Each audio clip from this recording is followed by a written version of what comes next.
Hey guys, welcome back to my channel. आप सुन रहे थे मेरे साथ soulmates are not just lovers भाग 11। चांदनी से झगड़ा करने के बाद रवि गुस्से में वहां से चला गया। चांदनी को ये कहाँ बर्दाश्त था। उसने टेबल पर रखा फ्लावर पॉट उठाया और दरवाजे की तरफ फेंक कर गुस्से से कहा, जाओ, चले जाओ। तुम्हें क्या लगता है मैं तुम्हारे बिना जी नहीं सकती? Go to hell. चांदनी कमरे में चली आई और बेड पर उल्टे गिरकर रोने लगी। आज रवि का असली चेहरा उसके सामने था। वह रोती रही। उसे दीपक का ख्याल आने लगा। दीपक ने उस पर हाथ उठाना तो दूर, कभी उससे ऊंची आवाज में बात तक नहीं की थी। दीपक हमेशा उसकी हर जरूरत का ख्याल रखता था। चांदनी को आज दीपक की अहमियत समझ आ रही थी। रवि के लिए उसने दीपक का दिल तोड़ दिया। सच तो ये था कि वह कभी दीपक के प्यार और परवाह को समझ ही नहीं पाई, लेकिन आज उसे ये एहसास हो रहा था कि वह गलत थी। रोने से चांदनी का चेहरा लाल होने लगा। उसे कुछ याद आया और उसने अपना फोन हाथ में लिया। उसने अपने फोन की गैलरी खंगाली। उसे अपनी और दीपक की इकलौती तस्वीर मिली, जिसमें चांदनी ने शादी का भारी भरकम लहंगा पहना था और दीपक उसके दुपट्टे को संभाले हुए था। ये तस्वीर चांदनी के किसी कजन ने चुपके से ली थी। चांदनी ने उस तस्वीर को देखा तो उसकी आंखों से आंसू बहने लगे। दीपक उसकी कितनी परवाह करता था ये उसे आज समझ आ रहा था। चांदनी को अपने किए पर पछतावा होने लगा। वह रोते हुए बिस्तर पर आ गिरी और सिसकने लगी। अपार्टमेंट से बाहर निकला रवि सड़क पर पैदल ही चलने लगा।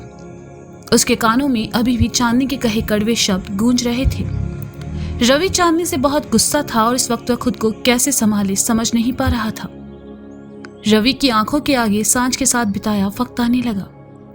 सांझ की बातें जिसमें रवि के लिए रिस्पेक्ट होती थी, सांझ का परवाह करना, उसका रवि के लिए अपना प्यार जताना, सब किसी फिल्म की भांति रवि की आंखों के सामने चलने लगा। आज पहली बार रवि सांझ को दिल से याद कर रहा था। चांदनी के व्यवहार से वह बहुत दुखी और अकेला हो चुका था। इस वक्त उसे किसी अपने की जरूरत थी और वो अपना सांझ से बेहतर भला कौन हो सकता था। रवि ने पास से गुजरते ऑटो को रुकवाया और अंदर आ बैठा।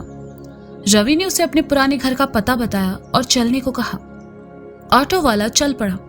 रास्ते भर रवि सांझ के बारे में सोचता रहा और मन ही मन खुद से कहने लगा, मैंने सांझ के साथ बहुत गलत किया। मैं उससे अपने किए की माफी मांग लूंगा। वो इतनी अच्छी है कि मुझे माफ कर देगी। हम फिर से साथ रहने लगेंगे और मैं सांझ को कहीं नहीं जाने दूंगा। चांदनी के प्यार में अंधा होकर मैं कितनी बड़ी गलती कर बैठा। मैं सबसे माफी मांग लूंगा। मैं बहुत घटिया इंसान हूं। सांझ ने मुझ पर इतना भरोसा किया और मैंने उसे धोखा दिया। लेकिन अब नहीं। मैं जान चुका हूं कि चांदनी का प्यार मेरे लिए सिर्फ एक भूख था और कुछ नहीं।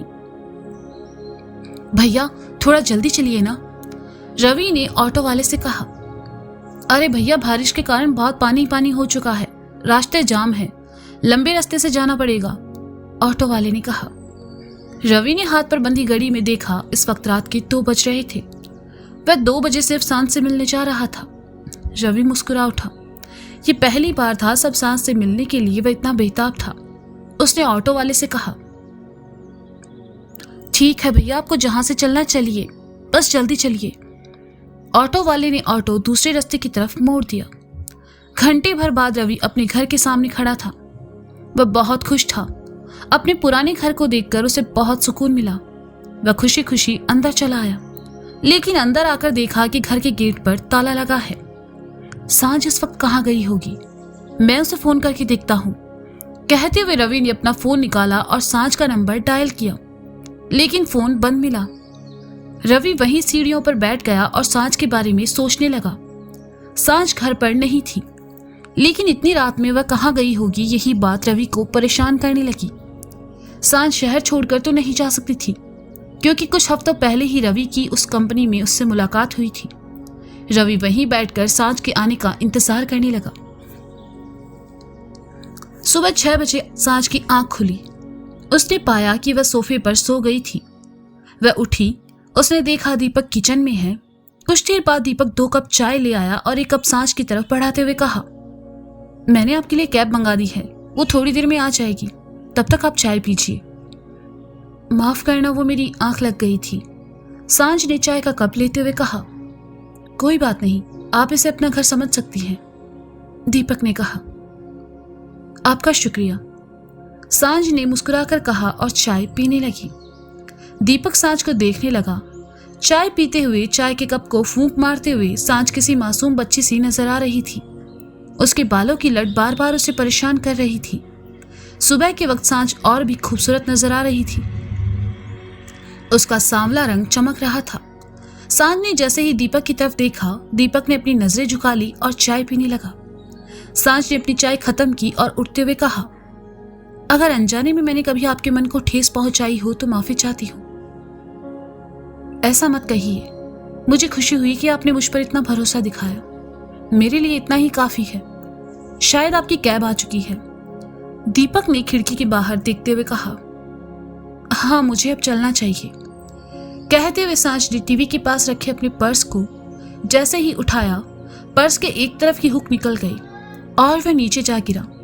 पर्स में रखे कुछ पेपर और सामान नीचे गिर गया। सांझ नीचे बैठी और जल्दी जल्दी उस सामान को रखने लगी। जल्दबाजी में उसने नीचे गिरी एक छोटी डायरी, जो कि शायद दीपक की थी, उसे भी अपने बैग में रख लिया और उसे ये ध्यान नहीं रहा। ये आपके कपड़े, दीपक ने सांझ को बैग दिया जिसमें सांझ के कपड़े थे, जो कि बारिश की वजह से भीग चुके थे। शुक्रिया, मैं ये कपड़े जल्दी भिजवा दूंगी, सांझ ने पहनी हुई साड़ी की तरफ इशारा करके कहा। आप इन्हें मेरी तरफ से तोहफा समझकर रख सकती हैं। वैसे भी मेरी माँ कहती है कि एक सही चीज सही इंसान के पास पहुंच ही जाती है, दीपक ने कहा। दीपक की बात सुनकर सांझ उसके चेहरे की तरफ देखने लगी। उसका चेहरा देखकर लग रहा था जैसे वह सांझ से बहुत कुछ कहना चाहता हो, लेकिन दीपक खामोश था। सांझ घर से बाहर चली आई। उसने बीती रात के लिए दीपक को शुक्रिया कहा और चली गई। दीपक जाती हुई कैब को देखता रहा। उसके चेहरे की खुशी अचानक से उदासी में बदल गई। ऐसा क्यों था, यह सिर्फ वही जानता था। अंदर आकर दीपक अपना सामान पैक करने लगा। दीपक ने यह शहर छोड़कर जाने का मन बना लिया था। वो अब इस शहर में और नहीं रहना चाहता था। उसने अपने कपड़ों के सूटकेस को पैक किया, जरूरी सामान को कार्टून्स में पैक किया और बाकी सामान को कवर से ढकने लगा। उसने अपने लिए ट्रेन की टिकट बुक की, लेकिन उसकी किस्मत खराब थी। उसे रात 11 बजे की ट्रेन मिली। दीपक के पास पूरा दिन था और ये वक्त बहुत मुश्किल से कटने वाला है, ये बात दीपक जानता था। कैब सांझ के घर के सामने आकर रुकी। सांझ ने कैब ड्राइवर से पैसे पूछे तो ड्राइवर ने कहा, सर ने पेमेंट पहले ही कर दिया था मैडम। ठीक है, कहकर सांझ अपना बैग लेकर नीचे उतर गई। सांझ अंदर आई। सीढ़ियों पर बैठे रवि को देखा तो ठिठक गई। रवि ने सांझ को देखा तो उठकर उसके पास आया और कहा, तुम आ गई? तुम कहाँ चली गई थी? पता है मैं रात भर से यहाँ बैठा तुम्हारा इंतजार कर रहा था, लेकिन तुम घर पर नहीं थी। तुम इतनी सुबह सुबह कहाँ से आ रही हो? अपने घर गई थी क्या? रवि ने सांझ के सामने सवालों की झड़ी लगा दी। आप यहाँ क्या कर रहे हैं? सांझ ने सवाल किया। क्या कर रहा हूं मतलब? ये मेरा भी घर है, तुम मेरी पत्नी हो, रवि ने कहा। पत्नी थी, अब मैं सिर्फ सांझ शर्मा हूं, सांझ ने कहा। हाँ थी, मेरी ही गलती की वजह से मैंने तुम्हें खो दिया, लेकिन मुझे तुमसे कुछ बात करनी है। प्लीज मुझे कहने का एक मौका तो दो, प्लीज, रवि ने कहा तो सांझ दरवाजे की तरफ बढ़ गई और ताला खोलकर दरवाजा खोलते हुए कहा, अंदर आइए। रवि ने सुना तो खुशी खुशी अंदर चला आया। सांझ पलटी और कहा, कहिए क्या कहना है आपको? सांझ मुझे माफ कर दो। मैं जानता हूं मैंने तुम्हें बहुत तकलीफ दी है, तुम्हारा दिल तोड़ा है। मैं कुत्ता, कमीना, घटिया इंसान हूं जिसने तुम्हारी भावनाओं को नहीं समझा और तुम्हें छोड़ दिया। तुम्हें छोड़ने के बाद मुझे एहसास हुआ कि तुम मेरी जिंदगी में क्या थी। जानने की बातों में आकर मैंने तुम्हारे साथ इतना गलत बर्ताव किया, तुम्हें रुलाया। मैं तुमसे माफी चाहता हूं, मुझे माफ कर दो प्लीज। मुझसे बहुत बड़ी गलती हो गई। मैंने आपको माफ किया, सांझ ने बिना किसी भाव के रवि की तरफ देखकर कहा। क्या तुमने मुझे माफ कर दिया? ओ सांझ, तुम कितनी अच्छी हो, तुम्हारा दिल कितना बड़ा है, तुमने मुझे माफ कर दिया। मैं वादा करता हूं आज के बाद तुम्हें कभी शिकायत का मौका नहीं दूंगा, रवि ने खुश होकर कहा। मैंने आपको माफ किया आपकी हर गलती के लिए, अब आप यहां से जा सकते हैं, सांझ ने उसी भाव से फिर कहा। सांझ, मैं फिर से तुम्हारे साथ रहना चाहता हूं। हम उस तलाक को रद्द कर देते हैं, हम फिर से पति पत्नी बनकर रहेंगे। रवि ने सांझ के पास आकर कहा तो सांझ ने रवि को पीछे धकेलते हुए कहा, अपनी हद में रहिए मिस्टर रवि शर्मा। आप जैसे लोगों के लिए शादी एक खेल होता होगा, लेकिन मेरे लिए नहीं। सांझ क्यों कर रही हो ऐसा? मैं माफी मांग रहा हूं ना। तुम जैसा कहोगी मैं वैसा बनने के लिए तैयार हूं। तुम जो कहोगी मैं वो करूंगा, रवि ने कहा। सांझ के मन में इस वक्त बहुत कुछ चल रहा था। उसने रवि की तरफ देखा और कहा, जो कहूंगी करोगे? हाँ, जो तुम कहो, मैं तुम्हारी हर बात मानने को तैयार हूं, रवि ने कहा। ठीक है, मैं तुम्हें एक मौका दूंगी, सांझ ने कहा तो रवि खुश हो गया और कहा, वैसे तुम रात भर कहाँ थी? सांझ मुस्कुराई और कहा, दीपक के साथ, उसके घर में। रवि ने जैसे ही सुना उसके चेहरे से खुशी गायब हो गई और भवें तन गई। उसने सांझ की तरफ देखा। सांझ की मुस्कुराहट में एक कटाक्ष था। तुम उस आदमी के घर में क्या कर रही थी? रवि ने गुस्से से पूछा। मैं मार्केट गई थी, वहां बारिश शुरू हो गई। उसी रास्ते में दीपक मिल गया। बारिश बहुत तेज थी, इसलिए उसने कहा कि उसका घर पास में ही है। मैं वहां चली गई। बारिश रुकने का नाम नहीं ले रही थी, इसलिए मुझे रात भर वहीं रुकना पड़ा, सांझ ने सहजता से कहा। तुम होश में तो हो? तुम एक गैर मर्द के साथ रात गुजार कर आई हो, इसका मतलब जानती हो तुम? रवि ने गुस्से से तेज आवाज में कहा। क्यों, इसमें क्या गलत है? सांझ ने कटाक्ष भरे स्वर में कहा। गलत क्या है? तुम रात भर उसके घर में उसके साथ आई हो, सोई हो क्या उसके साथ? रवि ने नफरत से कहा। अपनी हद में रहकर बात करो रवि। किसी के घर रात गुजारने का मतलब उसके साथ सोना नहीं होता है। लेकिन तुम जैसा घटिया आदमी इस बात को कैसे समझ पाएगा? उसके लिए किसी के साथ रात गुजारना सिर्फ सोना होता हो, जैसे तुमने गुजारी है चांदनी के साथ। पहली बार सांझ का गुस्सा फूटा। मैं मर्द हूं और तुम औरत, तुम ऐसा कैसे कर सकती हो? वो दीपक, उसे तो मैं छोड़ूंगा नहीं। उन दोनों हस्बैंड वाइफ ने मिलकर मेरी शादीशुदा जिंदगी बर्बाद कर दी है। वो दोनों ही घटिया हैं। और तुम्हें शर्म नहीं आई उसके साथ सोते हुए? हाँ, तुम जैसी लड़की से मैं उम्मीद कर भी क्या सकता हूं, रवि ने कहा। एक तेज तरार थप्पड़ आकर रवि के गाल पर लगा, जो कि सांझ ने मारा था। रवि ने इसकी कल्पना भी नहीं की थी। वह हैरानी से अपने गाल पर हाथ लगाए फटी आंख से सांझ को देख रहा था। सांझ का चेहरा गुस्से से तिलमिलाने लगा और उसने कहा, खबरदार, जो एक भी शब्द और कहा तुमने। तुम जानते क्या हो उस आदमी के बारे में? वो कितना महान है कि तुम कभी समझ नहीं पाओगे। हाँ, थी मैं रात भर उसके साथ, उसके घर में, लेकिन एक मर्द की मर्यादा क्या होती है ये मैंने उसके साथ रहकर जाना। तुमने और उसकी पत्नी ने मिलकर उसकी जिंदगी बर्बाद कर दी। उसे उसकी नौकरी से हाथ धोना पड़ा। वो अपने परिवार में, अपने दोस्तों में मुंह दिखाने लायक नहीं रहा, सिर्फ तुम दोनों की वजह से। और उस महान इंसान ने तुम दोनों से इसकी शिकायत तक नहीं की। अपनी हवस में तुम दोनों इतना अंधे हो गए कि तुम्हें 2 शादियां नहीं दिखी, 2 परिवार नहीं दिखे, 2 लोगों की जिंदगी बर्बाद होती नहीं दिखी। तुम उसके और मेरे बारे में इतना गिरा हुआ सोचते हो। जानते हो वापस घर लौटने से पहले उसने मुझसे क्या कहा?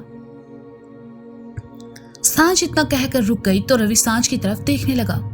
सांझ की आंखों में आंसू भर आए, लेकिन उसने उन्हें बहने नहीं दिया और कहा, उसने मुझसे कहा कि अगर तुम मुझसे आकर माफी मांगो तो मैं तुम्हें माफ कर दूं, तुम्हें एक मौका और दूं, ताकि चीजों को सही किया जा सके।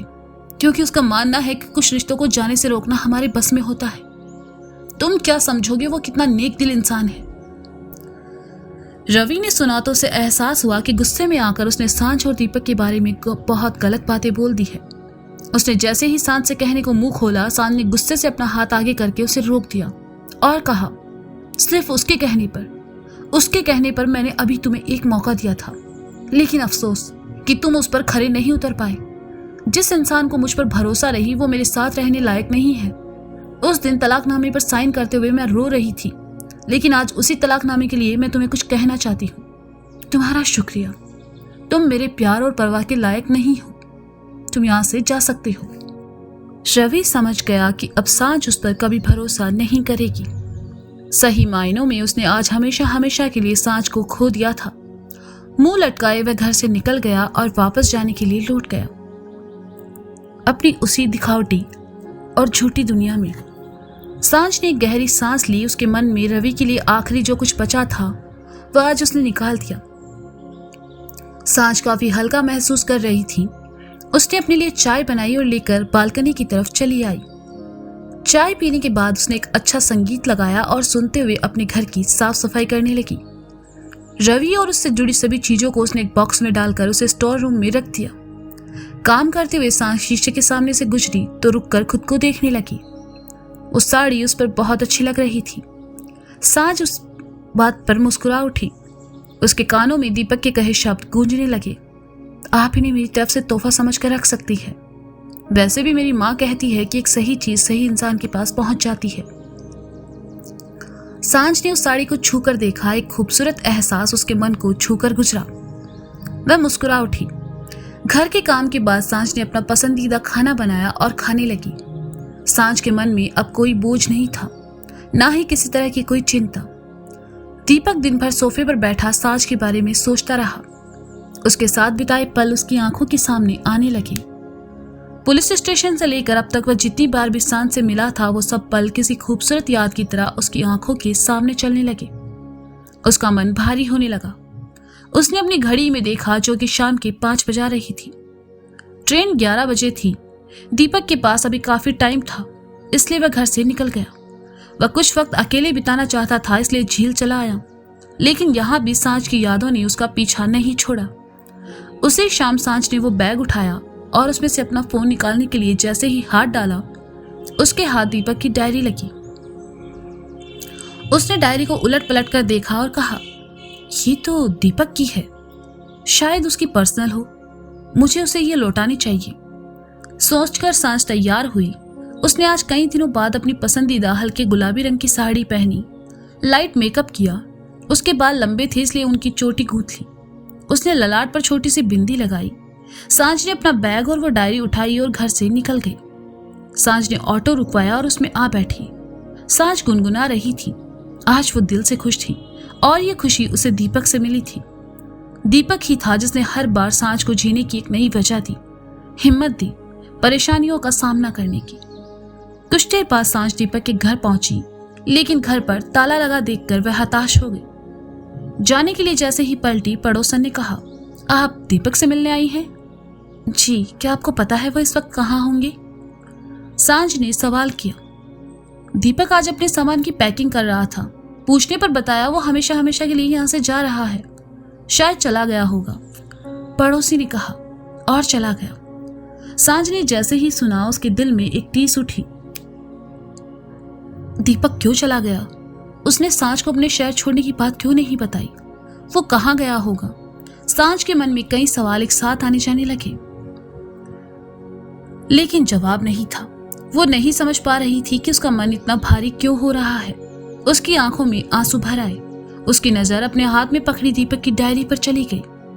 दीपक से जुड़ी कोई जानकारी शायद इस डायरी में मिल जाए, सोचकर सांझ वहीं सीढ़ियों पर बैठ गई। उसने डायरी खोली। उसमें कुछ लिखा था जिसे सांझ पढ़ने लगी। पहली बार मैंने उसे मार्केट में देखा। उसे देखकर लगा जैसे मैं उसे जानता हूं या मेरा उससे कोई रिश्ता हो। कितनी अजीब बात है। उसने मेरी मदद की और बदले में मैंने उसे बस शुक्रिया कहा। मैं उसका नाम तक नहीं पूछ पाया और उसके बाद हम दोनों विपरीत दिशाओं में बढ़ गए। उससे दूसरी बार मैं पुलिस स्टेशन में मिला। वो अपने पति की मिसिंग रिपोर्ट लिखवाने आई थी। उसे अपने पति की परवाह करते देखकर अच्छा लगा। उसकी आंखों में बेचैनी देखकर ही समझ आ रहा था कि वो अपने पति से कितना प्यार करती है। एक बार फिर पुलिस स्टेशन में मेरा उससे सामना हुआ। यहाँ आकर उसने जो सुना वो उसका दिल तोड़ने के लिए काफी था। दिल मेरा भी टूटा था, लेकिन मैंने उस वक्त खुद को संभाल लिया। लेकिन वो नहीं संभाल पाई। उसे पहली बार इस तरह रोते देखा और वो पल मेरा दिल टूटने से भी ज्यादा तकलीफदेह था। वो लड़की सच में पागल है। एक ऐसे इंसान के लिए अपनी जान देने जा रही थी जिसने उसे धोखा दिया, जिसने उसका दिल तोड़ा। पर मैं उसे ऐसा नहीं करने दूंगा। वो किसी के लिए ऐसे अपनी जान नहीं दे सकती। आज तलाकनामे पर साइन करते हुए उसके चेहरे पर जो दर्द था, वही दर्द मेरे दिल में था। वो सच में उस बुरे इंसान को इतना चाहती थी कि उसे खोने का दुख मैं उसके आंसुओं में देख पा रहा था। और उस पल न जाने क्यों मेरे मन में एक बात आई कि काश कोई मुझे भी खोने से डरता। वो इस दुख से उबर नहीं पा रही है, पर वो ये नहीं जानती कि वो एक अच्छी जिंदगी डिजर्व करती है। आज अगर मैं सही वक्त पर उसके घर नहीं पहुंचता तो शायद हाँ, वो अपने साथ ये क्या करने जा रही थी। मुझे जॉब मिली और उसके लिए मैंने सांझ को चुना। मुझे लगता है मुझसे ज्यादा उसे इस नौकरी की जरूरत है। मैं अपने दुख को कम कर सकता हूँ, लेकिन वो नहीं कर पाएगी। उसकी आंखों में आंसू देखता हूँ तो अच्छा नहीं लगता। चांदनी ने कभी मुझसे प्यार किया ही नहीं, इसलिए मैं शायद उसे आसानी से भूल जाऊंगा।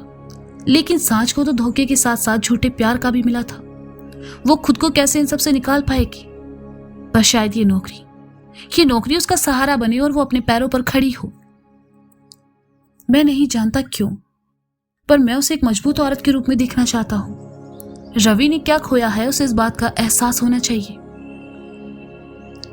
डायरी पढ़ते हुए सांझ की आंख में भरे आंसू डायरी के पन्नों पर आ गिरे। दीपक के मन में उसे लेकर कितनी भावनाएं थी, ये वो अब तक क्यों नहीं समझ पाई। उसने डायरी के आखिरी पन्ने को पलटा और पढ़ने लगी। वो आज पहली बार मेरे घर आई है। बारिश की वजह से वो काफी भीग चुकी थी। ऐसे में घर जाना मुश्किल था। मुझे लगा वो एक अजनबी के घर में ऐसे आना नहीं चाहेगी, लेकिन फिर भी मैंने उससे पूछ लिया।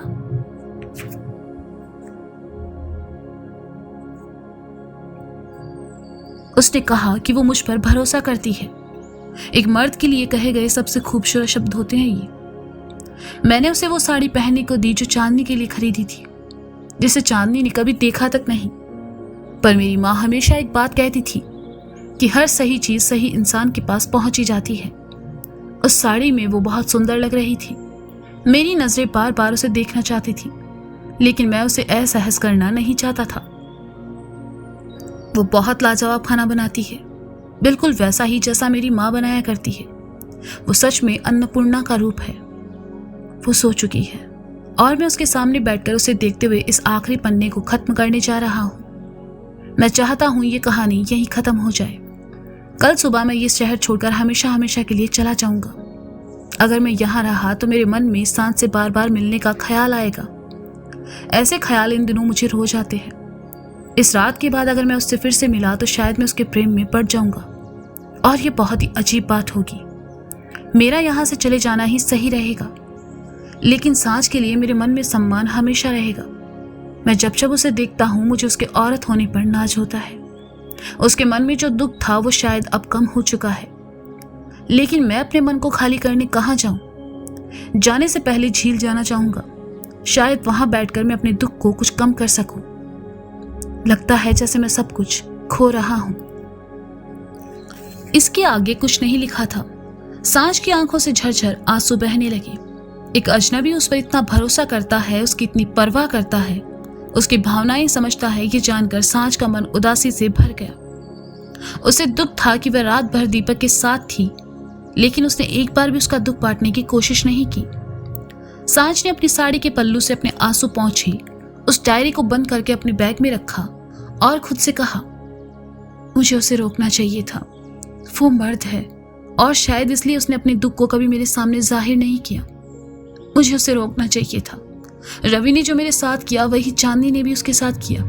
फिर मैं इतनी स्वार्थी कैसे हो गई कि मुझे उसका दुख नजर नहीं आया। उसने अपनी डायरी में लिखा है कि वो जाने से पहले झील जाना पसंद करेगा, तो क्या इस वक्त वो वहां होगा? मुझे वहां जाना चाहिए। शायद वो वहां हो, मैं उसे रोक पाऊं।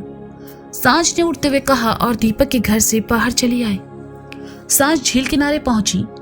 शाम हो चुकी थी और सूरज अभी भी अपनी लालिमा आसमान में बिखेरे चमक रहा था। सांझ का मन काफी घबरा रहा था। वह दीपक को ढूंढते हुए सीढ़ियों की तरफ चली आई। अचानक झील की सीढ़ियों पर अकेला बैठा दीपक उसे दिखाई दिया। सांझ के मन को तसल्ली मिली। वह आकर दीपक से कुछ दूरी बनाकर सीढ़ी पर बैठ गई। दीपक किसी सोच में गुम था। उसे इस बात का एहसास तक नहीं था कि सांझ उसके बगल में बैठी है। कुछ देर बाद सूरज डूबने लगा और उसे डूबता देखकर दीपक ने कहा, दीपक की जरूरत सिर्फ दिन ढलने की बात पड़ती है, और मैं ये कैसे भूल गया, जहां चांदनी हो वहां दीपक का कोई वजूद नहीं होता। चांदनी को भला दीपक की कहाँ जरूरत होती है? वो सिर्फ अंधेरों को मिटाने के लिए होता है। सांझ ने सुना तो उसका चेहरा उदासी से भर गया। दीपक ने अपनी ओर चांदनी के नाम का एक बहुत ही तकलीफदेह अर्थ अपनी बातों से जाहिर किया। सांझ ने उदासी से भरकर कहा, हाँ बिल्कुल वैसे ही जैसे शाम होते ही सूरज उसका साथ छोड़ देता है और डूब जाता है। सांझ की आवाज सुनकर दीपक को हैरानी हुई। उसने अपने बगल में देखा, वह अवाक था। सांझ कुछ ही दूर उसकी बगल में बैठी थी। दीपक के गले में एक चुभन महसूस हुई। उसका गला रुंध गया, वह बोल ही नहीं पाया। सांझ ने दीपक की तरफ देखा और फिर सामने देखते हुए कहने लगी, हम दोनों को ही हमारे नाम के विपरीत लोग मिले, जो बिल्कुल अपने नाम की तरह ही थे। मुझे लगता था कि अब तक जो कुछ हुआ वो हम सबकी किस्मत थी या हमारे किसी बुरे कर्म का फल, लेकिन नहीं, वो सब इसलिए हुआ ताकि हम जान सके कौन हमारे लायक है और कौन नहीं। चांदनी के रहते दीपक की मौजूदगी व्यर्थ है। वैसे ही सांझ के आने पर रवि का ढल जाना भी नियति है, लेकिन हमने कभी इस बात पर गौर नहीं किया कि अगर दीपक चाहे तो वह सांझ के लिए जल सकता है, उसके अंधेरे को दूर कर अपनी अहमियत बढ़ा सकता है। आप क्या कहना चाहती हैं? दीपक ने धड़कते दिल के साथ कहा, यही कि जो कुछ हुआ उसमें दोष हमारा नहीं था, ना ही हमारी किस्मत का। बस गलत वक्त पर गलत लोगों के साथ हम गलत रिश्तों में शामिल हो गए। हमारा मिलना कोई इत्तेफाक नहीं हो सकता। शायद हम इसलिए मिले थे क्योंकि हमारे नाम आपस में मिलकर एक अर्थपूर्ण बात का निर्माण करते हैं। आपने मेरे साथ रहते हुए मेरे दुख को बांट लिया, पर कभी अपना दुख जाहिर नहीं किया। मर्द हो या औरत, जब दिल टूटता है तो दोनों को एक जैसा ही दर्द होता है, ठेस पहुंचती है। फिर आपने क्यों अपनी तकलीफ को अपने मन में रखा? कहते हैं कि बांटने से दुख कम नहीं होते, पर हाँ, उनसे होने वाली तकलीफ को कम किया जा सकता है। आपसे मिलकर मैंने एक सबक सीखा कि इस दुनिया के सारे मर्द एक जैसे नहीं होते। कुछ मर्द ऐसे भी होते हैं जिनके साथ रहते हुए एक औरत खुद को महफूज महसूस कर सकती है, जिनसे अपना दुख बांटने के लिए एक औरत को सोचना नहीं पड़ता, जिन पर एक औरत खुलकर भरोसा कर सकती है। और मेरी नज़र में वो आप है। बीती रात मैंने आपसे एक बात कही थी कि चांदनी नहीं जानती उसने क्या खोया है, क्योंकि इस दुनिया में कुछ लोग चांदनी जैसे ही होते हैं, जो पत्थर जमा करते करते हीरा गवा देते हैं। लोग मेरे बारे में क्या सोचते हैं मैं ये नहीं जानती। मैं बस इतना जानती हूँ कि इस दुनिया में हर सांझ को एक दीपक की जरूरत है, जो उसकी जिंदगी में रोशनी भर सके। दीपक ने सुना तो उसकी आंखों में नमी उतर आई। उसका गला रोने लगा और उसकी नम आंखों से सांझ की तरफ देखा तो सांझ ने दीपक की डायरी अपने बैग से निकालकर उसकी ओर करते हुए कहा, ये आज सुबह गलती से मेरे साथ चली गई थी, माफी चाहती हूँ। मैंने इसे पढ़ा। जिस नर्क से अब तक मैं गुजरी थी, आप भी उसी बुरे दौर से गुजर रहे थे। आप चाहे तो अपना दुख जाहिर कर सकते हैं। सांझ की बात सुनकर दीपक का मन वेदना से भर उठा। उसने सांझ से नजरें हटाकर सामने देखते हुए कहा, क्या मैं रो सकता हूं? सांझ ने सुना तो उसकी आंखों में नमी उतर आई। उसे यह सुनकर बहुत तकलीफ हुई कि एक मर्द उसके सामने अपना दुख जाहिर करने की परमिशन मांग रहा था। वह दीपक के पास आई और उसके हाथ पर अपना हाथ रखकर कहा, हाँ, आप रो सकते हैं, और यकीन मानिए इससे आप कमजोर या बुजदिल नहीं कहलाएंगे। सांझ के इतना कहते हुए दीपक की आंखों से आंसू झरझर बहने लगे। वह बच्चों की तरह फूट फूट कर रोने लगा। उसका रुदन इतना मार्मिक था कि सांझ का मन भी भारी हो गया। दीपक को रोते देखकर वह थोड़ा सा उसके करीब खिसकी और अपना कंधा उसके सामने पेश कर दिया। दीपक ने रोते हुए अपना सर उसके कंधे पर टिका लिया और देर तक से सकता रहा। सांझ ने देखा आसमान में चांद चमक रहा था और उसकी रोशनी से झील का पानी और भी खूबसूरत नजर आ रहा था। सांझ अपने दूसरे हाथ से धीरे धीरे दीपक के कंधे को थपथपाने लगी, उसे ये एहसास दिलाने के लिए कि वो उसके साथ है। वही थका हारा रवि चांदनी के पास वापस चला आया, अपनी उसी पुरानी दुनिया में। जो दिखावे और धोखे की जिंदगी अब तक उन्होंने सांझ और दीपक के साथ जी रही थी, वही जिंदगी अब उन्हें एक दूसरे के साथ गुजारनी थी, बिना किसी आत्मीयता के। तो दोस्तों, ये कहानी यही खत्म होती है और इसी के साथ एक प्यारा सा मैसेज आप सभी लड़कियों के लिए। बिल्ड योर कैरेक्टर इन सच ए वे कि एक मर्द आपके सामने खुलकर अपना दुख जाहिर कर सके और आप उसके सामने अपना कंधा पेश कर पाए। शुक्रिया, बाय। अपना ख्याल रखिए और सुनते रहे कहानियां, क्योंकि हर कहानी कुछ कहती है। जल्द ही मिलेंगे एक नई कहानी के साथ। तब तक अपना ख्याल रखें। राधे राधे।